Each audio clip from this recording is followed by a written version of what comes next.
The state that Riverton has fallen into saddens me greatly. This used to be a bustling hub of culture for the northwest of the kingdom.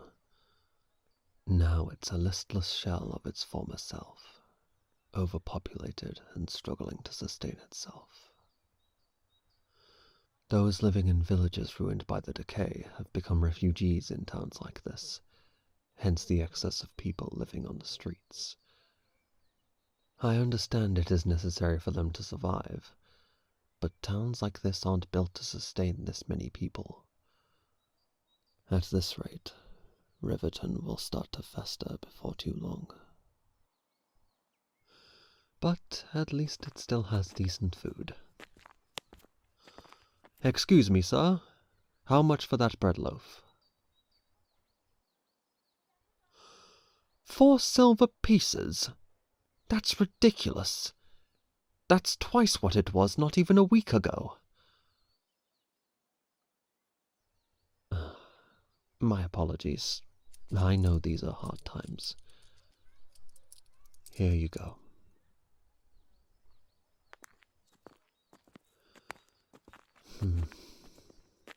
With dwindling wheat supplies, I suppose I should have expected as much.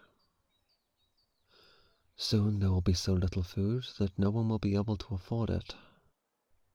People are already starting to starve, and things will only get worse as we lose more and more farmland to the decay, and citizens start rioting over food. We must do something about this. Why can't the king intervene? What? Prevent merchants from overcharging for food?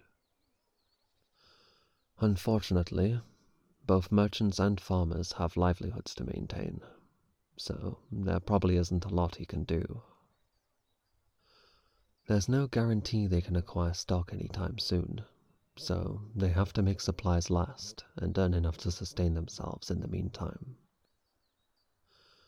You can call them selfish, but they're just people trying to make the best of a bad situation like everyone else.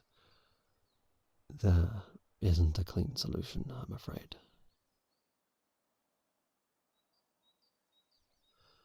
Something to stop the decay? Well, isn't that the role he has delegated to us? We are the front line in regards to solving these issues. There are plenty of skilled researchers and scouts out in the field willing to impart their findings to us when they can as well. Leading isn't all about doing everything yourself, you know. Entrusting others to do tasks you can't handle yourself is an important part of ruling the kingdom. King Alaric is a thoughtful and busy man. While not helping personally, I'm sure he is doing everything he can for the good of the kingdom in these trying times. I think I see what's going on here. You are resenting him, aren't you? At least a little bit. Are the burdens of your responsibilities weighing on you again?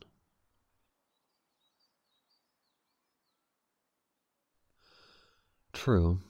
The scope of our mission has gone far beyond what we initially imagined.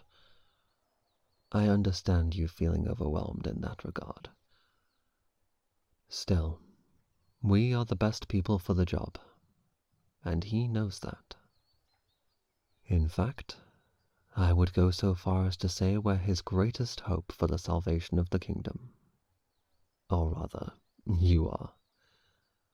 I'm just a bodyguard in the grand scheme of things. I'm aware he didn't give you a lot of attention growing up. But as I've said before, I'm sure he still cares for you in his own way. I think part of the reason he wanted you to go on this journey was to hone your strengths and let your potential shine, to become a child he could be proud of, one who had become their best self. And after all we've been through, and how much I've seen you grow, I promise you, He would be incredibly proud of you. Yes, I'm sure. He would be well pleased with all that you've accomplished so far, and would have faith that we can see this through to the end. That being said, it wouldn't hurt to have some idea of what we can do next. This whole situation is making me restless. I want to do something, damn it! Whoa. Where did this owl come from all of a sudden? I'm surprised it has landed so close to us. Do you want something from us, little one? What is this attached to its foot? A small roll of parchment? Signed by Claire? Oh, this must be the news we've been waiting for from the Herald of Wisdom. Many thanks, feathered friend.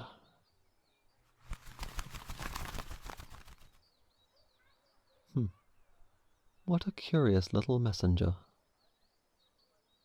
Anyways, let's see what news she has for us, shall we?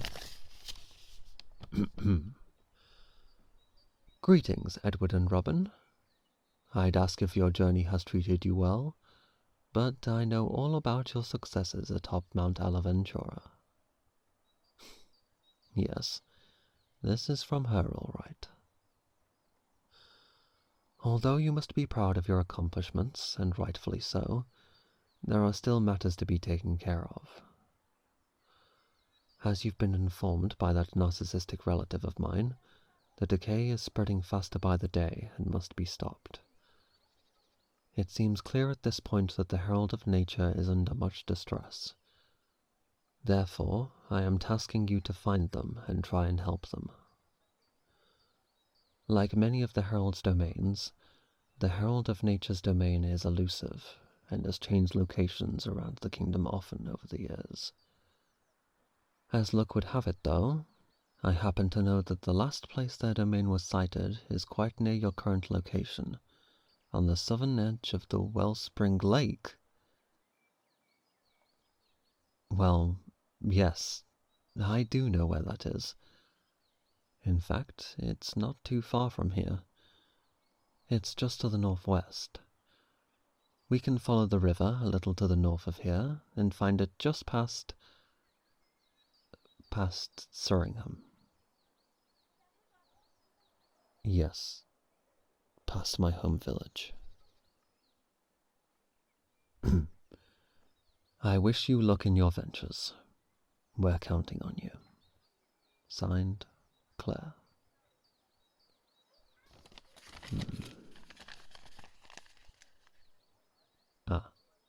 Yes, I'm all right. I just haven't been back to my old home since the bandit raid that tore it asunder. I haven't even thought about what might have become of it for such a long time. Thinking about it used to fill me with so much guilt I could barely stand it. But I wonder how I would feel now. I think I'm ready to find out. Come, let us make preparations for Wellspring Lake.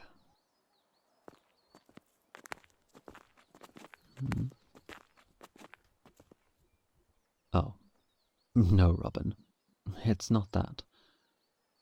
I just keep getting this feeling. This subtle tension in my body as we've been walking through town. I've felt this before, when camping on my own, right before an ambush. It's almost as though we're being followed right now. It's probably nothing. It wouldn't be the first time I've been unjustifiably anxious. Right. Let's be on our way then.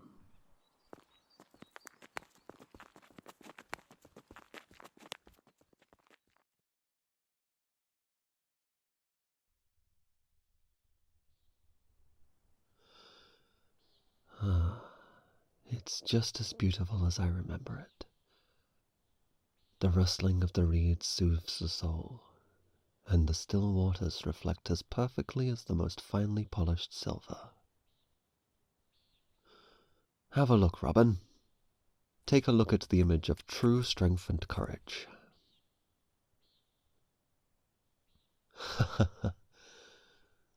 What do you think? Am I talking about you or myself?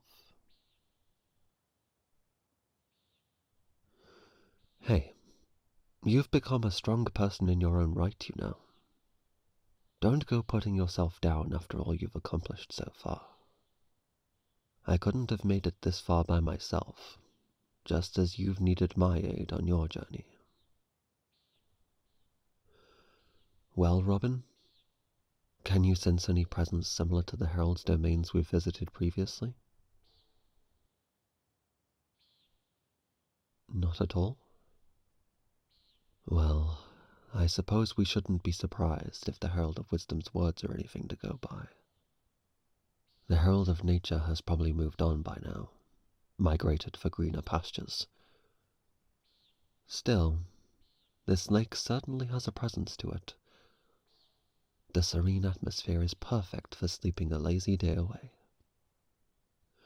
In fact, I used to come down here in the afternoon sometimes when I was a child, and take a nap among the reeds. It would worry my parents sick, of course, and when they caught on to where I was hiding, they would retrieve me before long. But those memories are still fond reminders of my reckless youth.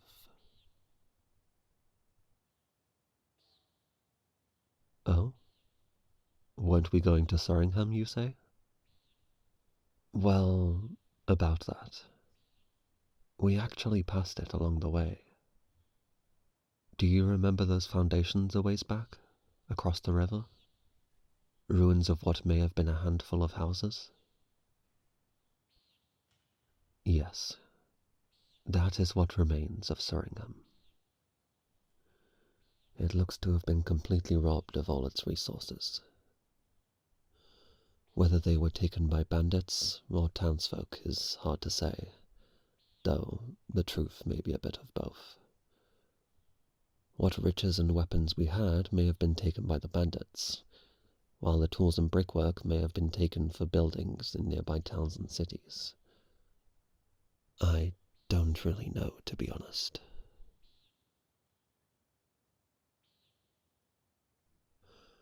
Well, my feelings on the matter are complicated.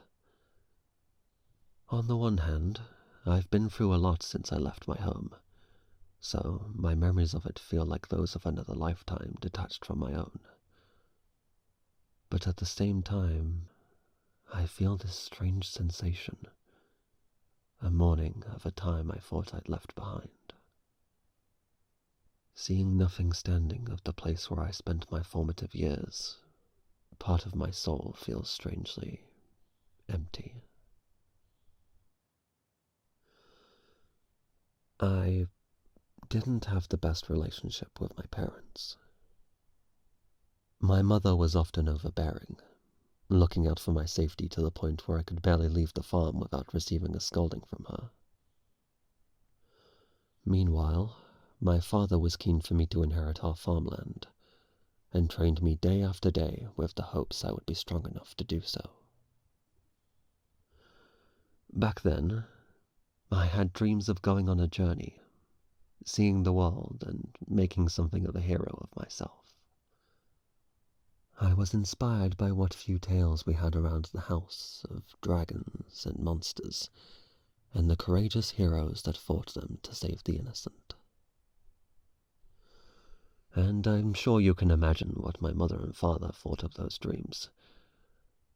They forbade me from trying to leave the village, and living my life the way I wanted to live it. Back then, living in Surringham felt constraining, like my parents didn't care about me and what I wanted to do with my life. Then, of course, the bandits attacked, and among all my guilt that came with that was the realization that My mother and father did care about me. They did their best to keep me safe and raise me so I could become a fine man who could make his own decisions and have the fortitude to see them through. Whether I left the village or not, I would be strong and wise enough to handle myself. And yet, I went against their words, which led me to inadvertently causing their deaths. I couldn't face my mistake, and wallowed in isolation for a good while after.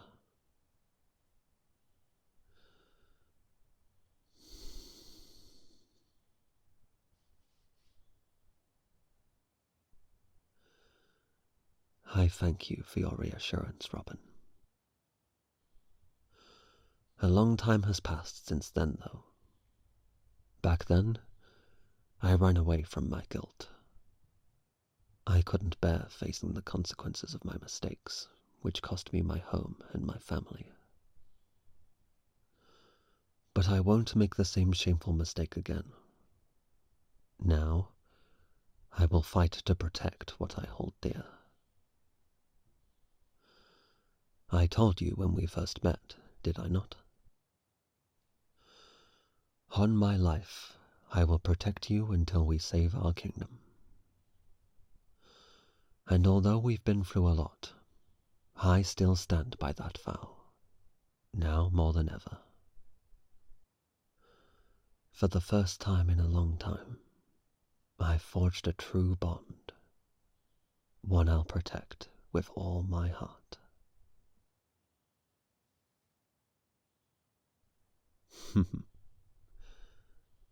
I'm glad you feel the same way. It's always a pleasure to be by your side, Robin. Maybe I could ask the king to be your personal guard more permanently, if that's not too presumptuous.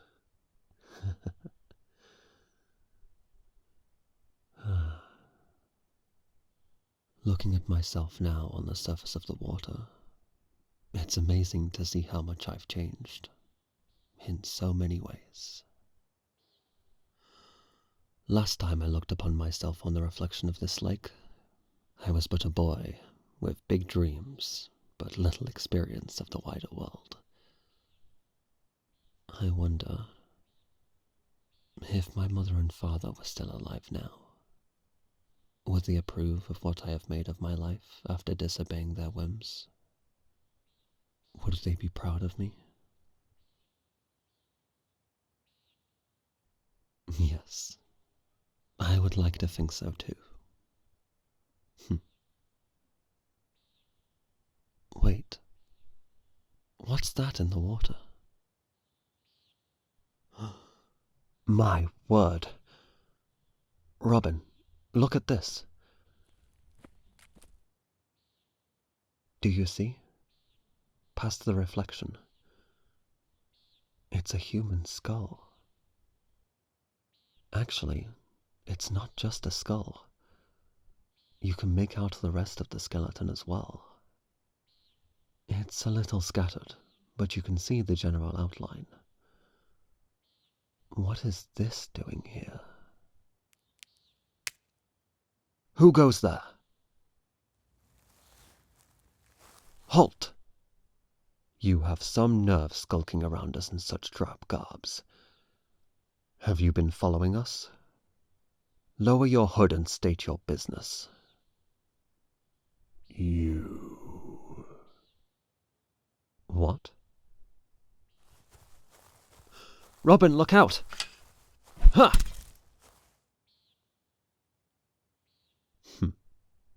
I warned you.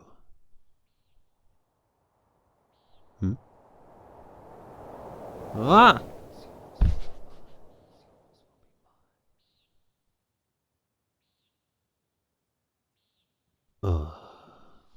Well, that was weird.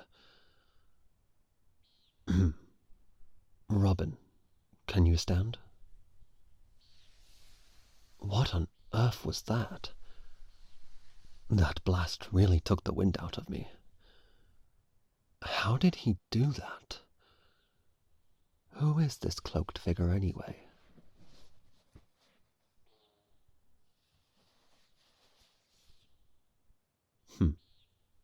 It appears like I finished him off at least. He won't be bothering us again. Then again, there's no telling if there will be more assailants nearby. We'll have to be careful. But don't worry, Robin. I'll be sure to have your back as always. Well, we had best be off. Oh, I have a good idea of where to go next. The Herald's domain might no longer be here, but I can think of a few places with this serene atmosphere I've seen in my previous travels around the kingdom. Perhaps we may have better luck finding the Herald of Nature's domain elsewhere.